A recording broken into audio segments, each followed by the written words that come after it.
Bonjour, ici le Diamant Bleu. Aujourd'hui, on accueille Mélissa Calixte à ma zone de confort. Comment ça va, Mélissa? Salut, ça va bien? Merci de m'avoir invité, Nadia. Ça va bien? Oui, ça va super. Oui. Comment tu te sens? Est-ce que tu es stressée? Tu as un peu d'anxiété? Ben, un peu, mais c'est juste je suis un petit peu nerveuse, mais ça va bien aller. C'est bon, parce que je veux que mes auditeurs comprennent que l'anxiété, c'est normal. Se sentir stressé, c'est normal. C'est toutes des affaires qu'on vit à la quotidienne. Est-ce que toi, Mélissa, est-ce que tu te sens des fois que tu n'es pas capable, tu te sens figée, que tu n'as pas envie de parler? Comme des fois, même moi, je me sens figée, je me sens stressée. Puis j'aimerais montrer à mes auditeurs que des fois, même si on se sent stressé puis on vit de l'anxiété, on peut s'en débattre puis on peut passer à travers. Parle-moi, toi, qu'est-ce que tu penses? Ah Parle-moi. oui, je suis tout à fait d'accord, mais on vit tous de l'anxiété, on vit tous du stress, mais je pense qu'on a certains moyens, dans le fond, de pouvoir s'en sortir, et certains trucs aussi peuvent aider. Donc, j'ai mes trucs. Alors, mes auditeurs, je voulais leur dire que comme aujourd'hui, Mélissa Calixte, c'est une auteure, c'est aussi une coach, et j'aimerais qu'elle parle de sa passion. Est-ce que tu pourrais me parler de qu'est-ce que tu fais en ce moment? Oui, je suis coach fitness professionnel. Ce que je fais, dans le fond, c'est autour du dos. Dans le fond, du mal de dos, le mal au bas du dos. Je fais aussi ce qui a trait à la posture, la charge et le mouvement. Donc, je me Wow! concentre vraiment sur montrer aux gens un peu les techniques d'entraînement. Je ne suis pas axée sur la transformation physique, mais beaucoup plus sur montrer aux gens comment performer, je pourrais dire, mais ça va tout d'abord commencer par les mouvements, la technique, comment les guider vers le bon chemin. Alors, quand tu me dis technique coach de dos, excuse-moi, je ne suis pas habituée à entendre ça, là, mais alors toi, tu as décidé personnellement d'être juste travailler sur le dos des gens. Est-ce qu'il y a une raison pourquoi tu as décidé de travailler sur le dos? Bien, parce que je sais, moi, dans le fond, j'ai eu des douleurs au bas du dos au début. T'sais, moi, selon mon histoire, j'ai eu une opération à la colonne vertébrale quand j'avais 12 ans. OK. Mais mes douleurs ne sont pas vraiment dues à mon opération. C'est beaucoup plus parce que j'étais une personne aux études en droit. Donc, j'étais énormément assise sur une chaise pendant toute la journée. J'ai aussi fait des études en technique juridique et en scénographie. Donc, j'étais constamment assise à taper devant un ordinateur, devant un écran. Donc, au bout de la ligne, on commence à développer des douleurs. OK. Donc, j'ai voulu un peu travailler sur ça, mais On va travailler sur mon dos parce que...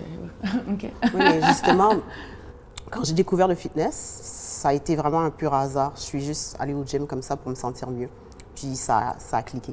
Alors, ça aide aussi à un stress. Oui, ça aide. Ça a-tu Exactement. créé un stress dans ta vie ou bien le fait que tu as eu une opération, ça a-tu créé quelque chose que tu t'attendais pas? Non, parce que honnêtement, j'avais 12 ans, donc ça fait vraiment des années. Là. C'était au primaire. Là, je vois que tu portes plusieurs chapeaux. Tu es une mère, tu es un coach et tu es aussi une auteure. Alors, qu'est-ce qui t'a passé? J'essaie de comprendre comment tu es sortie du droit, tu as décidé d'écrire et tu as décidé de devenir coach. J'essaie de comprendre. Au fait, c'est juste que toute ma vie, j'ai cru que je voulais devenir avocate. Mais finalement, je me suis rendu compte après quelques années que je détestais ça un peu. Je n'aimais pas du tout ça. Ah, OK. Mais tu sais, des fois, on commence, tu sais, on suit un chemin, mais après ça, quelque chose se passe, puis c'est complètement différent. Tu sais, je veux dire qu'à la fin de mes dernières années, quand j'ai décidé d'arrêter le droit, je me cherchais encore. Donc, j'ai passé justement à une étape où j'étais vraiment déboussolée. J'étais complètement perdue. Puis, pas dépressive, mais j'étais dans un état où je me reconnaissais vraiment plus. Puis je perdais confiance en moi. Donc, une journée comme ça, j'ai décidé que ça devait changer. Tu sais, j'avais mal au bas du dos, je devais devenir plus en forme, je voulais aussi changer, je voulais changer mentalement, je voulais changer physiquement. Tu sais. Est-ce que c'est parce que tu t'acceptais pas en tant que... Est-ce qu'il y avait quelque chose qui a déclenché le fait que tu avais beaucoup de choses que tu vivais? Oui, au fait, c'est plus parce que, tu sais, quand tu penses toute ta vie que tu veux devenir avocate, puis tu te rends compte que tu détestes ça, tu te demandes, bien, qu'est-ce que je vais faire? Qu'est-ce que je vais faire d'autre? Mais qu'est-ce qui a poussé le fait que tu voulais devenir avocate? Est-ce que c'est tes parents ou c'est toi, personnellement? Ben, c'est moi, mais j'ai toujours aimé le droit. J'ai toujours aimé. C'est juste que je me suis rendu compte que j'étais plus, mais je ne savais pas quoi. Donc, je devais chercher qui j'étais maintenant. Parce que quand toute ta vie, tu te dis, ben, c'est ça que je vais faire, mais là, tu te rends compte que c'est plus du tout ça, c'est plus du tout toi, tu te demandes qui t'es. Donc, tu te poses des questions. Tu commences à dire, ben, qu'est-ce que je vais faire si c'est pas ça? Donc, c'est ça qui m'a un peu déboussolée. Donc, je commençais à me chercher un petit peu. Là, je marchais à un moment donné, puis j'ai décidé de m'inscrire au gym. Puis c'est là que ça a cliqué. C'est vraiment là que j'ai commencé à changer. Je me suis découverte un peu un côté de moi que jamais j'aurais rencontré, que jamais j'aurais cru rencontrer. C'est le fun d'entendre que tu t'es découverte. Puis, mais c'est le fun, c'est vraiment le fun. Puis les gens m'approchaient au gym, puis ils commençaient à me poser des questions sur comment je faisais, comment je m'entraînais. Mais moi, je ne comprenais pas pourquoi on m'approchait, pourquoi on me demandait ces questions-là. J'étais comme, mais je sais pas, je vais juste m'entraîner. Puis ils ont commencé à vouloir s'entraîner avec moi, puis à me poser des questions un petit peu plus précises. Puis je me suis dit, mais bon, peut-être qu'il y a quelque chose ici. Puis c'est là que j'ai commencé à entamer ma première certification, puis que j'ai commencé à étudier sérieusement pour aider les gens à changer, parce qu'intérieurement, je changeais. Physiquement, un petit peu aussi, mais c'est vraiment à l'intérieur que tout a déclenché. Alors, pour toi, le fait que tu as décidé d'écrire un livre et de devenir auteur, tu as décidé de prendre tout ton univers puis de travailler sur toi-même, de te reconstruire toi-même. Au fait, le livre est parti d'un peu de... parce que j'étais un peu tannée. Back on track, c'est parce que, en étudiant le fitness, je commençais à briser un peu les croyances populaires. Tu sais, souvent, quand on s'entraîne, on écoute les autres. Puis on se rend compte, finalement, après, que c'est pas tout à fait ça ce que les autres nous disent. Tu sais, quand tu commences à étudier, tu te dis, ah, c'est pas ça, c'est pas tout à fait ça. Mais si je regarde les gens s'entraîner, puis je constate des erreurs, je constate des choses qui peuvent changer, des choses qui peuvent améliorer. Puis comme on ne m'écoutait pas, j'ai décidé de l'écrire dans un livre. Puis je me suis dit, là, on va commencer à montrer aux gens comment s'entraîner. Puis on va se concentrer sur ce qui est important. Tu sais, le glamour là, de Instagram Fitness, puis des exercices super compliqués. Les gens, là, ils ne focusent pas sur les fondamentaux. Donc, j'étais un peu tannée de tout ça. Donc, j'ai décidé d'écrire Back on Track, comme pour dire, on retourne en arrière, puis on recommence à nouveau. Alors, si tu m'expliques bien, si je comprends bien, les gens qui se reconstruisent, comme toi, tu t'es reconstruit en tant que jeune mère et tout, qu'est-ce que tu dirais, comme tu me dis comme ça que tu as pris un livre, tu as décidé de mettre chaque étape de ta vie, puis tu as décidé de faire un livre par rapport avec ça, c'est ça? Mais Back on Track, c'est plutôt... Mais je parle un peu de mon histoire, oui. Je parle un peu de comment je suis arrivée à devenir coach. Honnêtement, c'est arrivé out of nowhere, coach. Jamais moi, j'aurais cru que je serais un coach sportif parce que, oui, je m'amusais un peu dans les sports quand j'étais jeune, mais c'était out of nowhere, là. C'était pas moi. Tu n'étais pas une personne qui allait dans le gym, toi, dans le temps? Non, pas du tout. Comme j'ai dit, j'étais comme perdue, tu sais, mentalement perdue, je pourrais dire. Je ne savais pas qui j'étais, au fait. Parce que, comme je dis, je me suis associée toute ma vie au droit. Mais quand je me suis rendu compte que c'est plus ça que je voulais faire, il fallait que je trouve quelque chose. Il fallait que je trouve qui j'étais d'abord. Je me dis, mais OK, mais qu'est-ce que je vais faire? Qu'est-ce qui... Tu sais, on est étudiante. Tu es une maman. Tu as décidé... Est-ce que tu es devenue maman pendant que tu étais aux études en droit ou bien tu es devenue maman après que tu as décidé d'être coach? Dis-moi un peu. Oui, c'était... Donc, je suis devenue maman avant que j'ai décidé... je suis devenue maman, pardon, avant que je suis décidée d'être coach. Disons que ma grossesse s'est passée un peu en même temps de mes études. J'étais en technique juridique. J'ai dû abandonner une session pour la reprendre par la suite. Alors, peut-être c'est le fait que tu es tombée enceinte et tout ça, ça a tout fait peut-être un changement dans la perspective après qu'est-ce que tu voulais faire. Oui. OK. J'ai une question que je voulais te poser. Je sais que la raison qu'on se donne cette entrevue, parce qu'on a un peu le même parcours. Moi, j'ai élevé des enfants dans un centre de mère monoparentale et toi aussi, tu as élevé ta fille dans un centre monoparental, c'est ça? Mais tu avais des conditions, toi. Au fait, c'était un centre. On pourrait dire que c'est plus un édifice ou un bloc appartement. Enfin, c'est un édifice de bloc appartement parce que ce sont toutes des mères monoparentales. Oh wow, OK. Aux études. La condition, c'est d'être aux études. C'est bien. Puis oui, il y avait des conditions comme, par exemple, pas de, je sais pas moi, de chum après 11 heures, là, mais bon. C'est juste que ça a changé avec le temps. Là. On a réussi à faire notre cas, là. Mais oui, c'était la condition, c'est d'être aux études. Puis c'est là, dans le fond, que, par rapport à la question, là, c'était là que dans le fond, j'ai continué mes études en technique juridique, c'était avec ma fille. Puis il fallait continuer à aller à l'école, puis montrer nos résultats scolaires. Et c'est ça. Alors, les défis que tu as rencontrés, je veux savoir les défis que tu as rencontrés à travers tout ce cheminement dans ce centre-là, dans cet édifice. Je pourrais dire le plus grand défi, c'est d'être mère et être à l'école en même temps. C'est vraiment difficile parce que tu portes plusieurs chapeaux. Tu dois être à la maison pour faire le repas, tu dois être à la maison pour t'occuper de ton enfant, puis la garderie qui t'appelle, puis en plein cours, tu dois répondre, mais tu dois te propulser à la maison parce que ta fille est malade. Je pourrais dire ces défis-là, puis aussi la confiance en soi aussi, je pourrais dire un peu. La confiance en soi? Oui, parce que, comme je disais tout à l'heure, on se cherche encore quand on est mère monoparentale parce qu'on se pose des questions sur nous. On se demande si on est assez bonne pour être mère. Oui, c'est vrai. Puis après, c'est comme si que, je pourrais dire, qu'on se découvre en même temps. Fait qu'on se pose des questions aussi sur le métier qu'on veut faire. Puis après, on se sent coupable parce qu'on se dit, on doit continuer le chemin qu'on a dit qu'on allait faire parce que sinon, ça va retarder peut-être, je sais pas moi, le développement de notre enfant, puis le fait qu'elle n'aura peut-être pas accès aux soins et au bien-être qu'on s'était promis de lui donner. Puis c'est ça, on se sent coupable. Il y a beaucoup de choses émotionnellement qu'on passe à travers lorsqu'on est mère comme ça. Moi, les défis, j'en ai passé à travers beaucoup. Mais un des défis, c'est que ma jeunesse, c'est qu'on m'avait toujours appris à fermer ma bouche. Mais j'ai décidé de briser ce silence.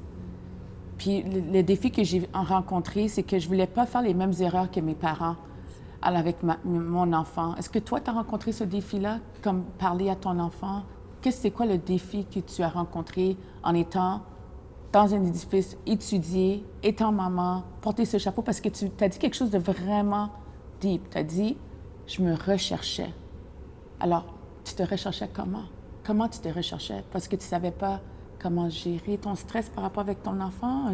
Tu te recherchais parce que tu ne savais pas, ça te tentait d'étudier ou de rester dans l'édifice? Comment tu te cherchais? En fait, moi, je me sentais coupable de me rechercher parce que à ce stade, je me disais, je suis supposée déjà savoir ce que je veux. Si c'est le droit, bien, fais le droit, puis point final. Puis il y a aussi la pression de... Parce que honnêtement, moi, je me dis, c'est moi. Parce que c'est moi qui a dit que je voulais devenir avocate, c'est moi qui a dit que je voulais faire ça. Donc, les gens, il y a la pression des gens qui comptent sur toi pour être avocate, puis qui disent, tu avais dit que tu allais devenir avocate, qu'est-ce qui se passe, qu'est-ce que tu fais? Alors, tu te dis, est-ce que c'est moi qui veux vraiment faire ça ou est-ce que je veux faire plaisir aux autres? C'est la question que je voulais... C'est ça. Donc, je me dis, stop. Tu sais, je me suis dit, est-ce que c'est vraiment ça que je veux? Surtout dans notre communauté, dans la diversité, comment qu'on se sent. Parce qu'on veut toujours montrer qu'on veut faire quelque chose pour faire plaire aux autres, mais c'est pas ça qu'on voudrait faire vraiment. Exactement. Puis moi, qu'est-ce qui m'a marqué, c'est qu'à l'époque, j'avais terminé ma technique quand je suis entrée au Rayon de Soleil. C'est longtemps que je vivais avec ma fille. Mais je voulais encore rester à l'édifice parce que je voulais encore réfléchir. Puis si je partais, si j'arrêtais mes études, je devais m'en aller. J'ai décidé, dans le fond, d'entamer 12 études de droit, encore dans le droit. Tu vois, je ne lâchais pas la patate. Là. Il fallait que ça soit le droit, peu importe. Et là, j'ai décidé de faire la sténographie judiciaire, ceux qui, dans le fond, qui enregistrent les témoignages au tribunal. Puis ça c'était quand même quelque chose de difficile. Mais il y a quelque chose qui m'a marqué, puis il y a un professeur qui m'a dit, « Mélissa, est-ce que c'est vraiment ça que tu veux faire? » Puis là, je ne comprenais pas, j'étais vraiment fâchée contre elle. J'étais comme, pourquoi elle me dit des choses comme ça? Elle dit, parce que ça n'a pas l'air d'être toi. Je constate que les examens, tu n'as pas l'air d'être tout à fait là. Puis moi, je te dis d'avance, là, tu ne réussiras pas. Elle me dit, parce que c'est pas toi. Mais on dirait que je voulais lui prouver que c'était moi. Donc, je suis restée quand même une année de plus dans le programme juste pour lui prouver que c'est le contraire. Mais je me suis rendu compte qu'elle avait raison. Tu vois? Oui. Alors, tu as décidé par toi-même, en place de te plaire ou de plaire à la madame. Tu as perdu 1 an. Je suis orgueilleuse, moi, c'est parce qu'on ne peut pas me dire que c'est pas pour toi, on ne peut pas me dire des choses comme ça. Mais surtout, surtout si j'étais sûre là, que c'est ça que je voulais faire dans la vie, là, tu comprends? Excuse-moi, je ne vais pas te couper la parole, mais je veux que mes auditeurs comprennent. Le mot orgueilleuse, et c'est ça qu'on a comme dans un problème qu'on a dans cette communauté. Des fois, il faut lâcher le mot orgueil, puis d'avancer. Parce que c'est vraiment quelque chose qu'on doit travailler. C'est tabou. Et il faut briser cet orgueil-là. Des fois, il faut être capable de dire, c'est vrai, c'était pas ce que je voulais et je veux avancer. Oui. Mais je pense que c'est au moment où on décide de se laisser un peu aller. Moi, c'est le fitness qui m'a sauvée, qui m'a permis de découvrir qui j'étais parce que j'ai décidé de let it go, de le laisser aller. Puis ça m'a connectée avec une autre moi que je n'avais aucune idée de l'existence. Puis je me suis laissée aller, ça a augmenté mon estime, j'étais beaucoup plus en forme, j'étais moins nerveuse, moins anxieuse. Le pouvoir de l'exercice, c'est vraiment merveilleux. Donc, alors, tu conseilles ça s'il y a des auditeurs et auditrices qui écoutent en ce moment, tu leur conseillerais, qu'est-ce que tu leur dirais par rapport avec l'orgueil puis les exercices et tout? Moi, je pense que l'exercice, c'est le meilleur des médicaments. Je pense que ça devrait être obligatoire. On devrait obliger les gens à aller au gym, sincèrement, ou tout simplement courir. Le bienfait d'une marche, c'est fondamental. Tu peux juste marcher. Les gens pensent qu'il faut un abonnement, il faut dépenser de l'argent, mais seulement marcher le matin, c'est déjà quelque chose de grand. Puis c'est prouvé, là. Je ne suis pas médecin, mais je peux dire que c'est prouvé scientifiquement le bienfait de l'exercice. Donc, il faut aller chercher, aller sur Internet pour aller voir des recherches. Puis, ça ne prend pas grand-chose. C'est juste des bonnes habitudes à suivre. Alors, tu as écrit combien de livres? J'en ai 9. Wow! 9 livres. Et puis, là, je vois que tu en as amené 2. Oui, j'ai amené Back on Track. Ça, c'est mon premier livre. Celui-là, je l'ai écrit quand même, je pense, en 30 jours. Et puis, tu as fait un défi en 30 jours. Oui, c'est un défi que m'avait lancé mon mentor, d'écrire un livre en 30 jours, et c'est ce que j'ai fait. Mais je pense que lui, je l'ai fait en 3 semaines, en fait. Wow, félicitations! Mais j'étais tellement passionnée puis excitée par ce qu'il disait, là, donc c'est ça. Et puis, ton autre livre que tu nous as amené, si tu veux le montrer. Ah oui. Ça, c'est Mind Chronicles, The Safest Places Created. Donc, les chroniques de l'esprit, on pourrait dire en français. La place la plus sécuritaire est créée. Alors, tu écris en anglais? Oui, j'écris en anglais, j'écris en français, mais j'écris beaucoup plus en anglais. Je pourrais dire que j'écris dans la langue que tu te sens à l'aise. Dont me vient l'inspiration. OK. Ça a été un recueil de poésie que j'ai écrit pendant la COVID, dans un autre moment où ça allait pas super bien, justement. OK, wow! Puis, mais ça, pour en parler, là, à part le fitness, le pouvoir de l'écriture est extrêmement bon pour la santé mentale, je pourrais dire. Ça m'a vraiment délivré, ça, je pense. Et ça parle beaucoup de tes émotions? De mes états d'âme pendant tous ces mois, vraiment. Ouais, félicitations. Alors, si vous voulez devenir écrivain, si j'ai compris, je donne à mes auditeurs, si on veut devenir écrivain, on peut faire un défi en 30 jours? Bien, je donne une masterclass, justement, dans le fond, qui enseigne les gens à écrire en 30 jours. Mais essentiellement, je donne des ateliers d'écriture parce que j'aimerais vraiment que les gens puissent se connecter à leurs émotions. Principalement les hommes, je dirais. Wow. Je les invite parce que nous, les femmes, on a plus de facilité à s'exprimer. Oui. Je constate que les hommes ont beaucoup plus de difficultés à interagir avec leurs émotions, avec leur intelligence émotionnelle. Okay. Donc, c'est pour ça que j'ai un atelier d'écriture principalement axé sur eux, pour les aider à s'ouvrir par rapport à la poésie, le mémoire, le journal, par exemple, pour les aider un peu à se connecter avec la partie d'eux qu'ils essaient de cacher, dans le fond, un peu. Wow! C'est le fun de voir qu'il y a du monde qui veut aider la communauté, la diversité, puis de trouver un moyen pour la santé mentale, puis s'ouvrir, se connecter, c'est vraiment ma passion. Alors, pour de vrai, wow, je suis sans mots. Mais au fait, j'ai écrit des livres, mais dans tous mes livres, il ne s'agit pas de moi, il s'agit des autres. Tu sais, je veux juste inviter les autres à faire comme ça. Tu sais, je veux partager, dans le fond. Je veux partager le pouvoir de l'écriture. Je veux partager... Tu sais, moi, mon moyen de communication préféré, c'est pas le public speaking, certainement pas. C'est l'écriture. Donc, c'est mon seul moyen de me connecter avec les gens pour leur montrer ce que je sais pour qu'ils puissent devenir comme ça. Parce que ce que j'ai fait, tout le monde peut le faire. Je vais juste voir ton livre parce que je trouve ça intéressant. Puis comme tu m'as dit, tu l'as écrit pendant la COVID et j'aimerais rentrer un peu dans tes émotions. Dis-moi, qu'est-ce qui s'est passé pendant la COVID? Mais au fait, la COVID n'était pas terrible pour moi. Ça a été, comme je pourrais dire, une des meilleures époques de ma vie parce que je suis vraiment connectée à mon moi vraiment intérieur. Okay. Puis qu'est-ce qui s'est passé, c'est que je suis partie dans le fond du Rayon de Soleil parce que j'avais décidé de terminer dans le fond mes études de droit. C'était fini là, j'étais comme c'est sûr que j'avais un coach, c'est certain. Mais je suis partie chez mes parents. Oh!